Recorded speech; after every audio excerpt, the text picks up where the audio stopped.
Assalamualaikum warahmatullahi wabarakatuh.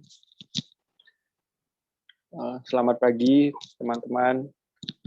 Pada kesempatan kali ini, dalam mata kuliah Manajemen Strategi, kami dari kelompok 2 ingin mempresentasikan yang berjudul Visi Misi Bisnis. Langsung saja, untuk memperkenalkan anggota, kami dari kelas akuntansi 18A, yang pertama ada, silahkan. Perkenalkan, nama saya Yoga Kurniawan, NPM 07. Saya Fandi Wicaksono, NPM 08. Saya Hayunda Rahmawati, NPM 0043. Saya Durotu Nafisa, NPM 0044. Saya Mandaika Distia, NPM 0056. Langsung saja mempersingkat waktu. Materi pertama akan dibacakan oleh Mas Yoga. Untuk Mas Yoga, silahkan Mas.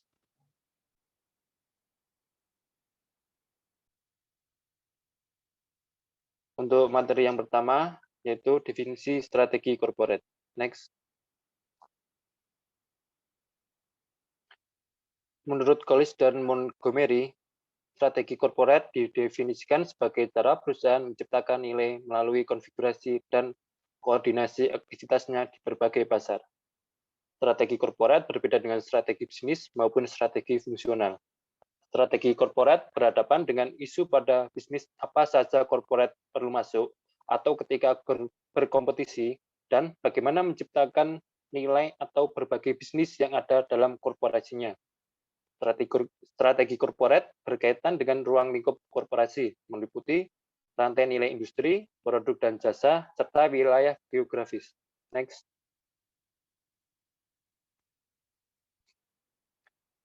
Selanjutnya, hierarki strategi. Strategi corporate mengarahkan keputusan investasi pada bisnis yang kuat dan melepaskan dari bisnis yang tidak menguntungkan, dan mengelola sumber daya berbagai bisnisnya, serta mengambil keputusan diversifikasi.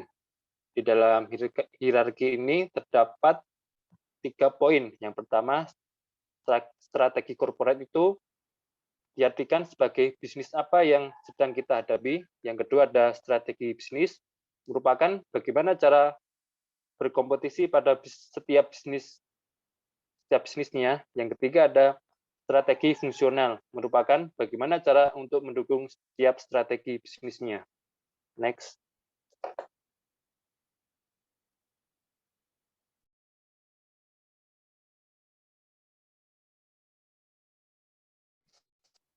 Visi.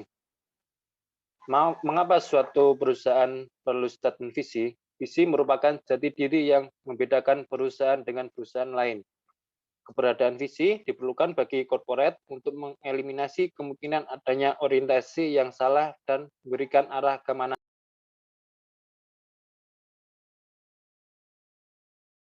Definisikan domain atau area bisnis korporat dan sering kali menjelaskan nilai-nilai etis yang diyakini oleh perusahaan.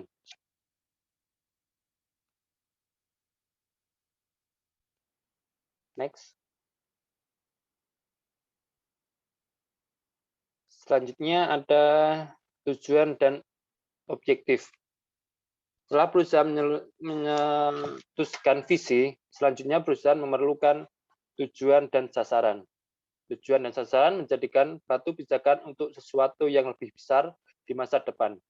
Perbedaan antara tujuan dengan sasaran didasarkan pada bentuk dari target perusahaan. Tujuan ini berjangka panjang, luas, dan dapat dicapai, sedangkan sasaran mencerminkan target jangka pendek dan menengah dalam bentuk kuantitatif dan dapat diukur. Next. Selanjutnya terdapat sumber daya dan bisnis. Sumber daya dalam konteks ini meliputi aktiva yang berwujud maupun yang tidak berwujud, keahlian dan kapabilitas atau rutinitas dan prosedur operasi standar perusahaan. Sumber daya juga menentukan apa yang perusahaan mau lakukan dan apa yang perusahaan bisa lakukan. Dengan sumber daya, Perusahaan dapat mengukur kesempatan pasar mana yang akan diambil dan mana yang akan ditinggalkan. Inilah titik awal penciptaan nilai corporate dimulai. Selanjutnya, untuk bisnis merupakan perusahaan akan memilih industri yang dimasuki dan mendirikan usaha bisnis di industri yang sudah dipilih adalah keputusan yang sangat penting untuk kelangsungan jangka panjang corporate. Next.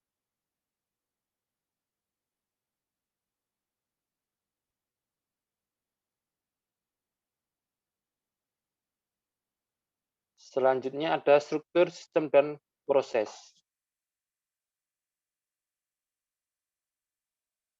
Keberadaan 3 elemen dalam organisasi menjadikan mekanisme pengendalian bisnis atau berbagai bisnis bisa berjalan.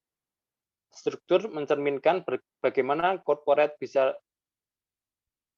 dibagi ke dalam unit-unit yang terpisah, yang di dalamnya terdapat organisasi yang mencerminkan alokasi wewenang di dalam hierarki corporate.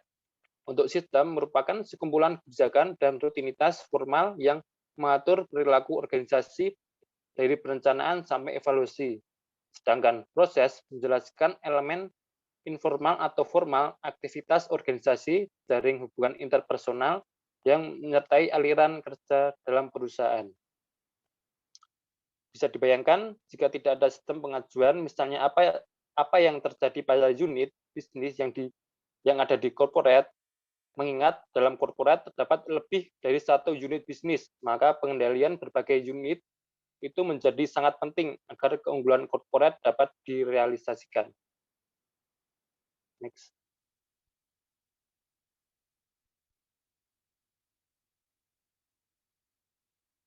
Selanjutnya akan disampaikan oleh rekan saya.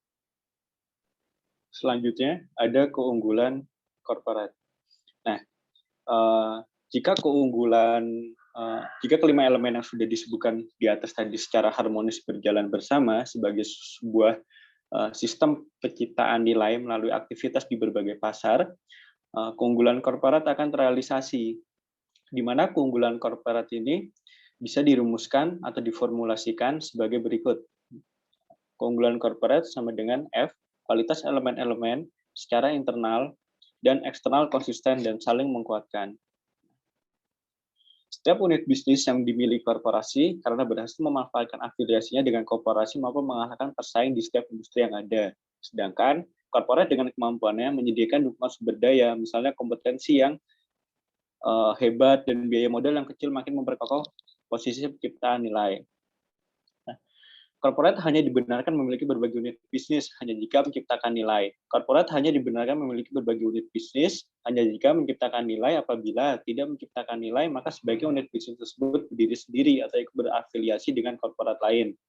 Di mana kata kunci dari korporasi adalah meningkatkan nilai, bukan membesarkan ukuran. Next. Nah, oleh karena itu, ada 3 pertanyaan yang diajukan oleh Gould dan Campbell tahun 98 untuk menjawab perlu tidaknya pendirian korporasi. Yang pertama, apakah kepemilikan bisnis menciptakan manfaat dalam korporasi? Yang kedua, apakah manfaat yang dihasilkan lebih besar daripada ongkos? Yang ketiga, apakah korporasi mampu menciptakan nilai yang lebih besar daripada korporat lain atau bentuk struktur tata kelola yang lain? Nah, jawabannya iya, dalam 3 pertanyaan tersebut di atas menjadi pembenaran atas pendirian koperasi. Sehingga, atau jawaban tidak dalam 3 pertanyaan tersebut mengindikasikan bahwa korporasi bukan pilihan yang tepat dalam membangun dan mengembangkan bisnis. Next. Nah, selanjutnya ada visi dan misi perusahaan. Ada visi versus misi. Nah, banyak organisasi memiliki pernyataan visi dan misi. Bagi banyak perusahaan, laba bukan visi atau misi adalah motivator utama. Hal tersebut dengan jelas mengindikasikan bahwa laba maupun visi dibutuhkan untuk memotivasi karyawan secara efektif. Ketika karyawan dan manajer bersama memberi pernyataan visi dan misi untuk perusahaan, dokumen yang dihasilkan dapat merefleksikan visi perorangan yang dimiliki manajer dan karyawan dalam hati dan pikiran mereka mengenai masa depan mereka. Nah, visi yang dibagi menciptakan kesamaan, kepentingan yang dapat membuat pekerja keluar dari pekerjaan sehari-hari yang menuntut ke dunia baru yang berisi kesempatan dan tantangan. Next. Lalu ada proses pengembangan visi dan misi. Next. Nah, analisis pernyataan visi, di mana pernyataan visi paling tidak itu harus mengungkapkan jenis usaha yang dijalankan oleh perusahaan. Contohnya memiliki visi yang mengatakan untuk menjadi perusahaan retail terbaik di AS. Di mana untuk proses pengembangan pernyataan visi dan misi, seperti yang diindikasikan dalam model manajemen strategik, pernyataan visi dan misi yang jelas dibutuhkan sebelum strategi alternatif dapat diformulasikan dan diimplementasikan. Sebaiknya sebanyak mungkin manajer terlibat proses pengembangan pernyataan-pernyataan ini karena melalui keterlibatan orang akan menjadi berkomitmen pada organisasi. Nah, pendekatan yang digunakan secara luas adalah pertama, memilih beberapa contoh pernyataan visi dan misi dan meminta semua manajer untuk membacanya sebagai informasi dasar. Kemudian, mintalah manajer untuk mempersiapkan pernyataan visi dan misi organisasi mereka sendiri. Nah, selama proses pengembangan pernyataan visi dan misi, beberapa organisasi menggunakan kelompok diskusi yang beranggotakan para manajer untuk mengembangkan dan memodifikasi pernyataan yang ada. Beberapa organisasi mempekerjakan konsultan atau fasilitator luar untuk mengatur proses dan membantu penyusunan kalimat. Next. Nah, artikel oleh Campbell dan Young menekankan bahwa proses pengembangan pernyataan misi sebaiknya menciptakan ikatan emosional dan rasa memiliki misi antara organisasi dan karyawannya. Peneliti-peneliti ini menekankan bahwa ikatan emosional timbul ketika individu secara personal mengidentifikasi nilai yang mendasari dan perilaku perusahaan, sehingga mengubah perjanjian dan komitmen intelektual terhadap strategi ke dalam rasa memiliki visi. Campbell dan Young juga membedakan antara istilah visi dan misi, sedangkan menyatakan bahwa visi adalah pernyataan tentang organisasi yang mungkin dan diinginkan di masa depan yang termasuk tujuan spesifik, sedangkan misi lebih terikat pada perilaku dan kondisi saat ini. Next. Pentingnya visi dan misi. Next. Nah, ada pentingnya keunggulan pernyataan visi dan misi. Di sini, pentingnya pernyataan visi dan misi terhadap manajemen strategi yang efektif terdokumentasikan dengan baik dalam literatur. Rerick dan Fitton menemukan bahwa perusahaan dengan pernyataan misi yang formal memiliki imbal hasil ekuitas pemegang saham rata-rata 2 kali lebih besar dibandingkan perusahaan tanpa pernyataan misi yang normal. Bartsch dan Bates menemukan hubungan positif antara pernyataan misi dan kinerja organisasi. Businessweek melaporkan bahwa perusahaan yang menggunakan pernyataan misi memiliki imbal hasil atas ukuran keuangan tertentu 30% lebih tinggi dibandingkan dengan perusahaan tanpa pernyataan.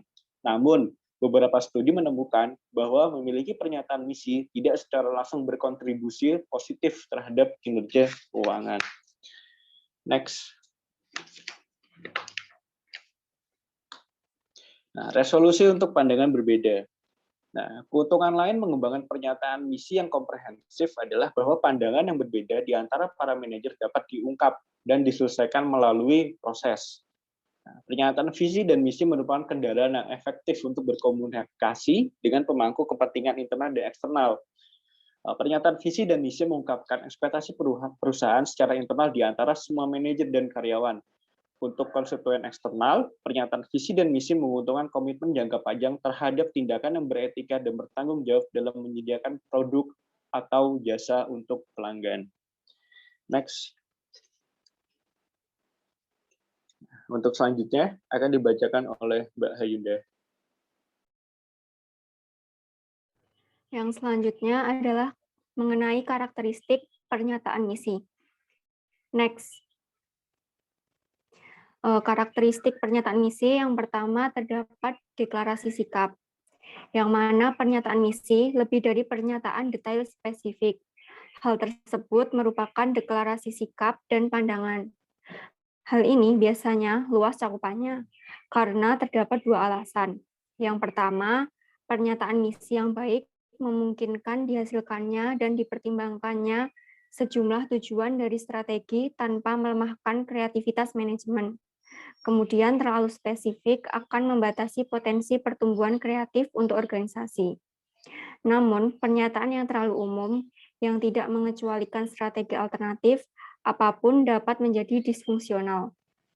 Kemudian yang kedua, pernyataan misi perlu bersifat luas untuk merekonsiliasi perbedaan secara efektif di antara dan juga menarik bagi berbagai kepentingan organisasi, individu, dan grup individu yang memiliki kepentingan atau klaim terhadap perusahaan. Sehingga pernyataan misi sebaiknya bersifat rekonsiliatori. Next.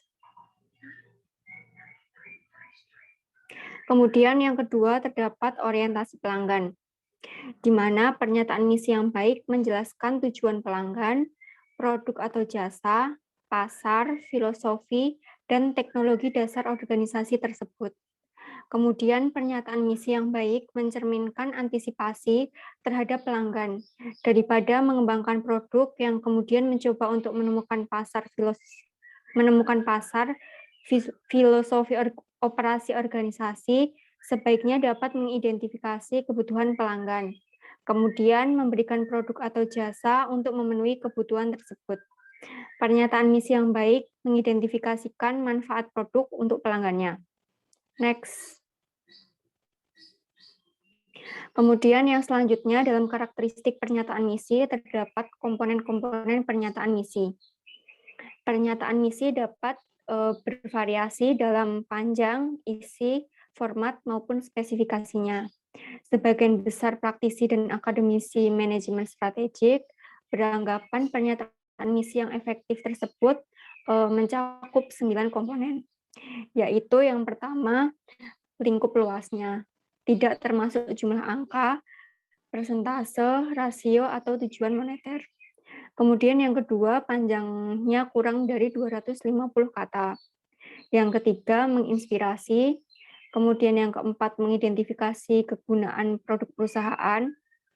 Yang kelima, mengungkapkan bahwa perusahaan bertanggung jawab pada masyarakat. Yang keenam, mengungkapkan bahwa perusahaan bertanggung jawab pada lingkungan. Yang ketujuh, mencakup 9 komponen pelanggan, produk atau jasa, pasar, teknologi, perhatian akan ketahanan atau pertumbuhan atau laba, kemudian filosofi, konsep diri, perhatian atas citra publik, dan perhatian untuk karyawan. Kemudian yang ke-8, rekonsiliatori, dan yang ke-9 adalah terus-menerus. Next.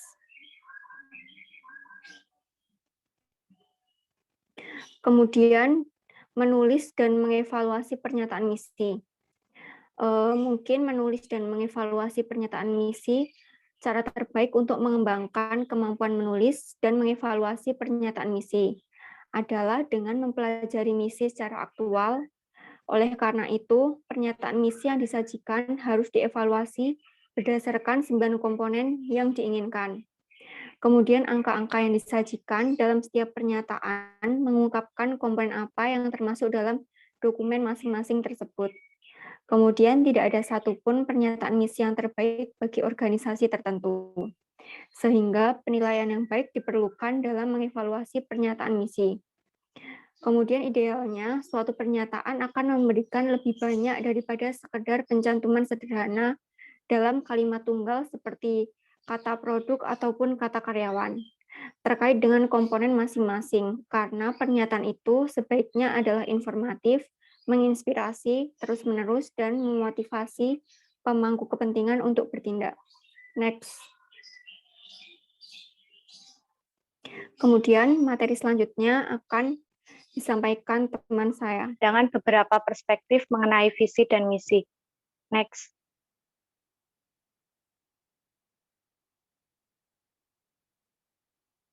Yang pertama yaitu perspektif lingkungan hidup. Menjalankan bisnis dapat dilakukan dengan cara yang mampu melestarikan lingkungan hidup lebih dari sekedar terobosan hubungan kemasyarakatan yang baik. Akan tetapi, ini sekaligus merupakan bisnis yang baik. Sebelumnya, melestarikan lingkungan itu sendiri merupakan bagian yang bersifat tetap dari menjalankan bisnis karena permintaan konsumen akan produk dan kemasan yang aman secara lingkungan semakin tinggi. Kemudian opini publik yang menuntut bahwa perusahaan menjalankan bisnisnya dengan cara yang mampu menjaga kelestarian alam semakin kuat. Kemudian adanya peraturan pemerintah terkait lingkungan hidup terus berubah secara cepat dan menjadi semakin kompleks, serta semakin banyak pemberi pinjaman yang mencermati liabilitas lingkungan hidup dari bisnis yang mencari pinjaman kepada mereka. Kemudian, semakin banyak perusahaan itu proaktif dalam lingkungan hidup, maka mereka juga harus mengambil inisiatif untuk mengembangkan dan menerapkan strategi-strategi yang mampu melestarikan lingkungan hidup serta meningkatkan keefisienan dan keefektifan. Biasanya, perusahaan-perusahaan yang sukses itu harus mempertimbangkan manfaat melestarikan lingkungan dalam berbagai keputusan mereka, baik dimulai dari pengembangan pernyataan misinya, kemudian sampai dengan penentuan lokasi pabrik, teknologi, manufaktur, desain, produk, kemasan, dan hubungan konsumen. Next. Yang selanjutnya yaitu perspektif global, di mana terdapat beberapa negara yang menghadapi masalah kekurangan tenaga kerja yang akut terkait dengan populasi mereka yang menua. Pada tahun 2006, Jepang dan di Italia untuk persentase warga yang berusia 65 tahun ke atas mencapai 20%. Dan akan mencapai persentase yang sama juga pada tahun 2036 di negara Cina dan Amerika Serikat. Sedangkan warga yang berusia 65 tahun ke atas akan mencapai 20% dari total populasi di Jerman dan Prancis secara berturut-turut pada tahun 2009 serta tahun 2018. Dengan adanya masalah ini, Jepang menyediakan insentif bagi warga seniornya untuk bekerja saat usia 65 sampai 75 tahun. Sedangkan di negara Eropa Barat itu memberikan insentif bagi warga seniornya untuk pensiun pada usia 55 sampai 60 tahun. Kunci utama Jepang melanggengkan angkatan kerjanya di pabrik dan bisnisnya yaitu dengan mempertahankan warga seniornya untuk tetap bekerja dan mengubah tren lama yang memaksa kaum perempuan untuk tinggal di rumah. Next.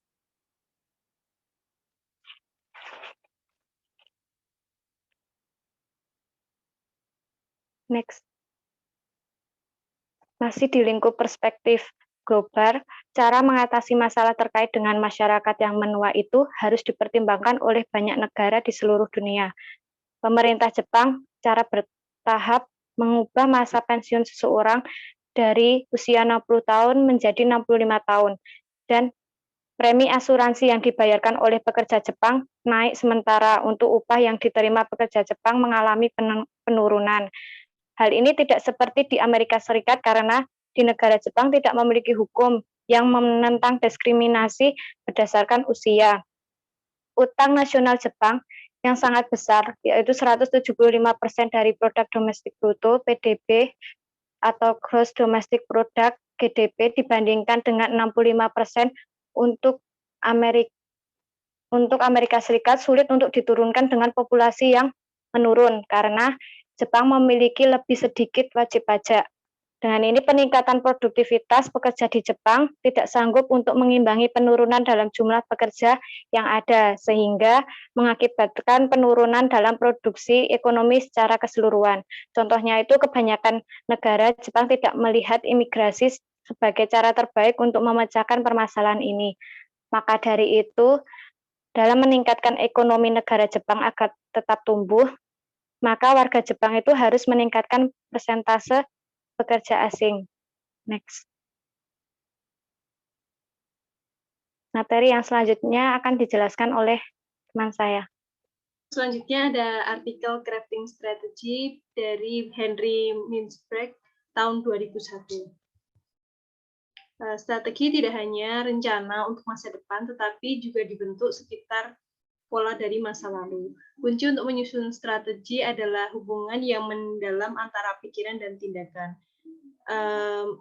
Strategi kerajinan ini menurut Mintzberg, strategi kerajinan adalah artikel yang lebih baik menangkap proses di mana strategi yang efektif muncul.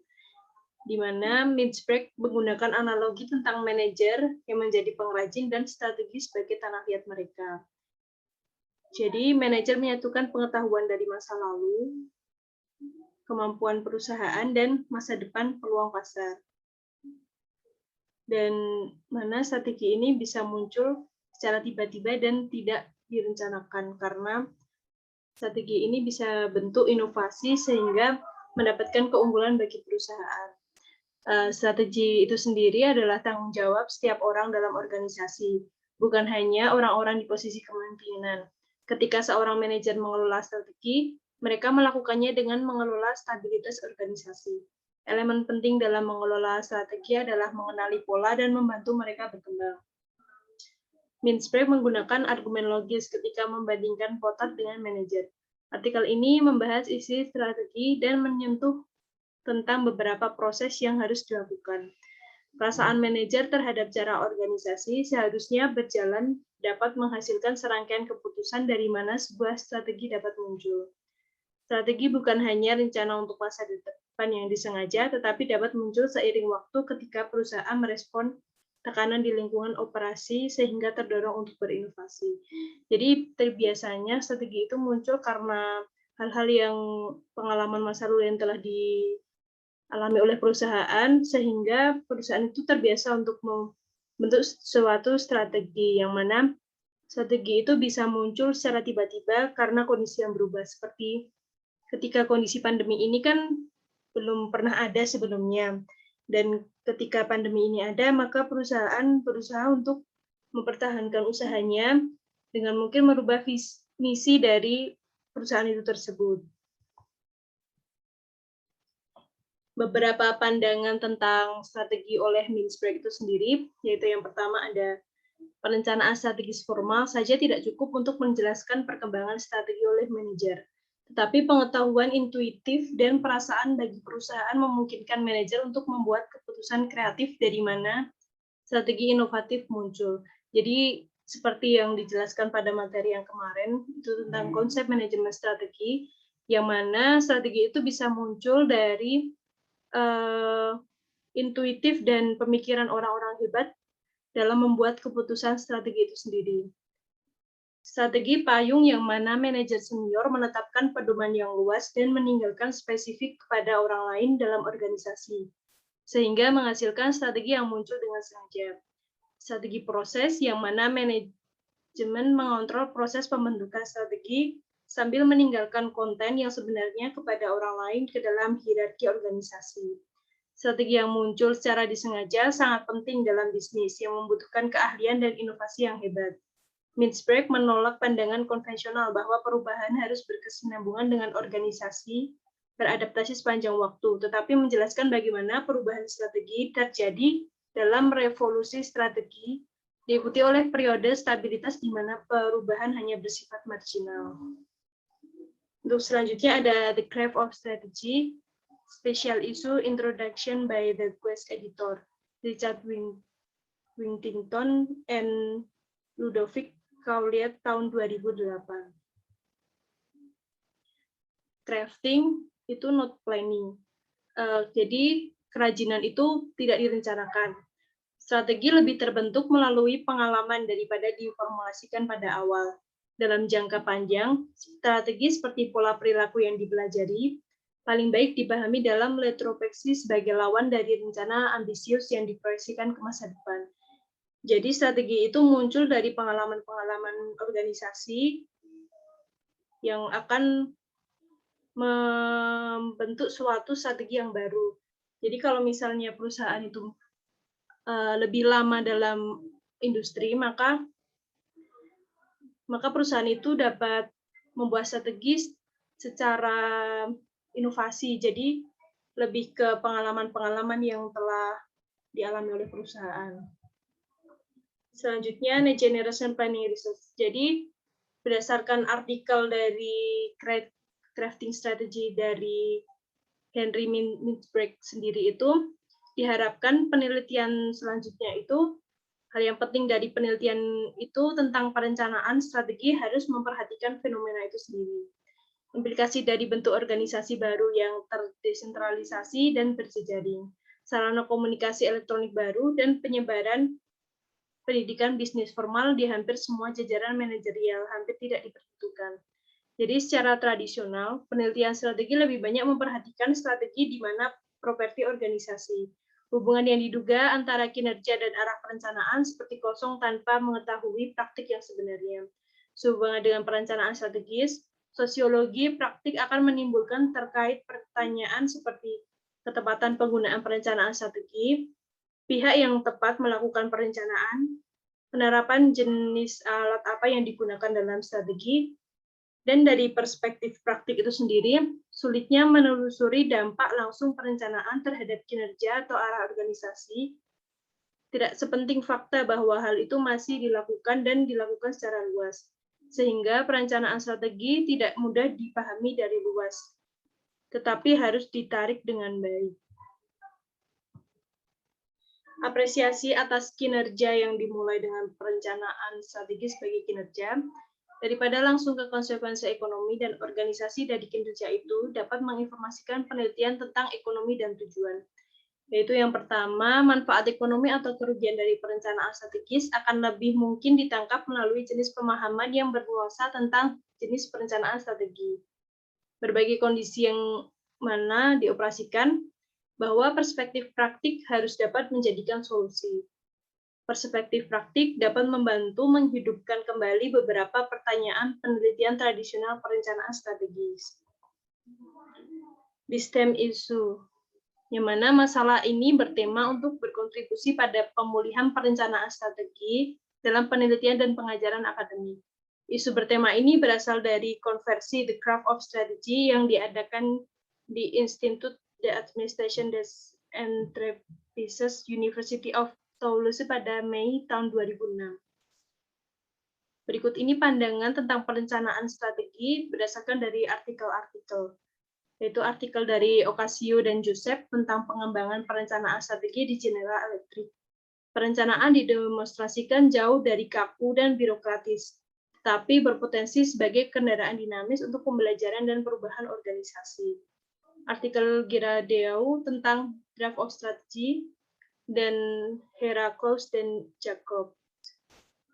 Perencanaan strategi tidak selalu menyerahkan kekakuan dari birokrasi itu sendiri.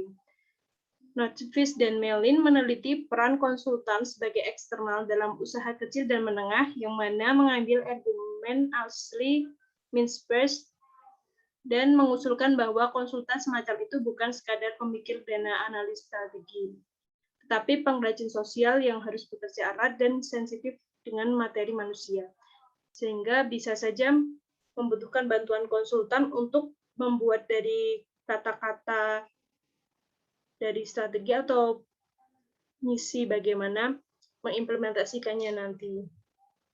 Sekian presentasi dari kelompok kami. Apabila ada yang ingin ditanyakan, bisa langsung disampaikan waktu diskusi atau melalui komen di bawah ini. Terima kasih. Mohon maaf apabila ada banyak kesalahan kata dalam penyampaian materi.